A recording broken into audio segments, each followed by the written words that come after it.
ঘটনা পৃথিবীতে আর কোন ঘটবে না। শহীদ রাষ্ট্রপতি জিয়া রহমানের পরিবারের সঙ্গে যেটা হয়েছে, তারপর শহীদ রাষ্ট্রপতি জিয়া রহমান পৃথিবীর একমাত্র সেনা বাহিনী থেকে আগত রাজনৈতিক নেতৃত্ব।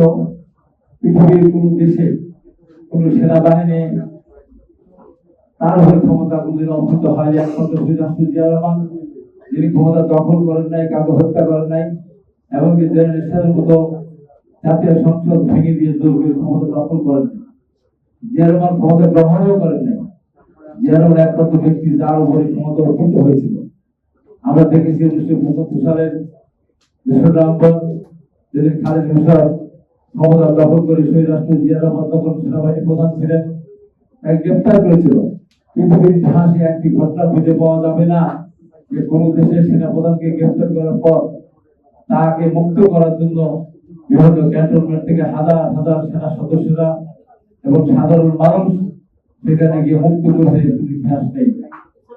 সেদিন যদি শহীদ রাষ্ট্রপতি জিয়া রহমানকে মুক্ত না করতে পারত, সেই সবাই সেনা সদস্য এবং জনগণ এবং শহীদ রাষ্ট্রপতি জিয়া রহমান তার বিচক্ষণ যদি ক্ষমতার পাথরে না আসতে পারতেন, বাংলাদেশ সেনাবাহিনী সেদিন তছনছ হয়ে যেত। কারণ সেদিন রাজুদের কর্নেল তাহেরের নেতৃত্বে বিপ্লব সৈনিক সংস্থা ছিল।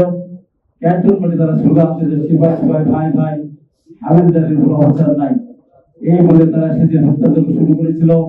একজন মহিলা ডাক্তার মেজর হওয়ার অপরাধে তাকে সেদিন হত্যা করা হয়েছিল। শহীদ রাষ্ট্রপতি জিয়া রহমান সেদিন যদি ক্ষমতার পাথরে না আসতেন, সেদিন বাংলাদেশ সেনাবাহিনী ধ্বংস হয়ে যেত। বাংলাদেশের কি অবস্থা যাওয়া যায় না।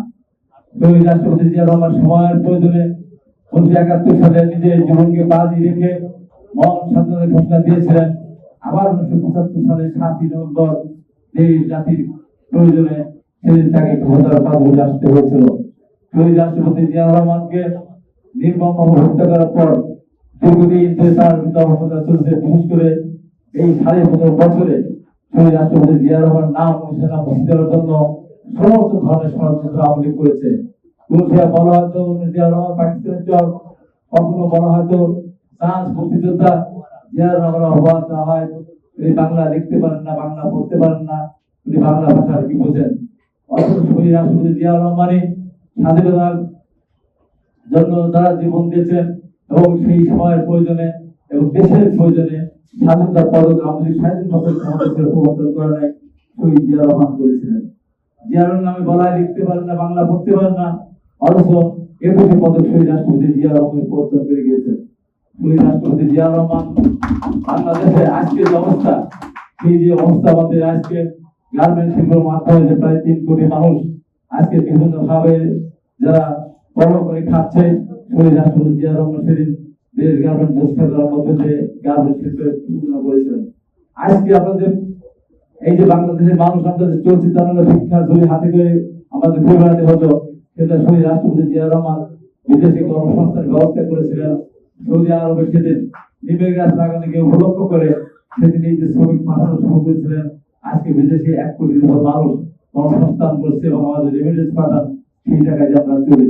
শহীদ রাষ্ট্রপতি জিয়া রহমান বাংলাদেশ যখন দুর্ভিক্ষ পীড়িত ছিল, খাদ্য ঘাটতির দেশ ছিল, তখন শহীদ রাষ্ট্রপতি জিয়া রহমান আধুনিক ইরিগেশনের মাধ্যমে, খাল খননের মাধ্যমে এবং সেচ প্রকল্প এবং সার কীটনাশক সুলভ মূল্যে দেওয়ার মধ্য দিয়ে খাদ্য ঘাটতির দেশকে খাদ্যের রপ্তানির দেশে পরিণত করেছিলেন।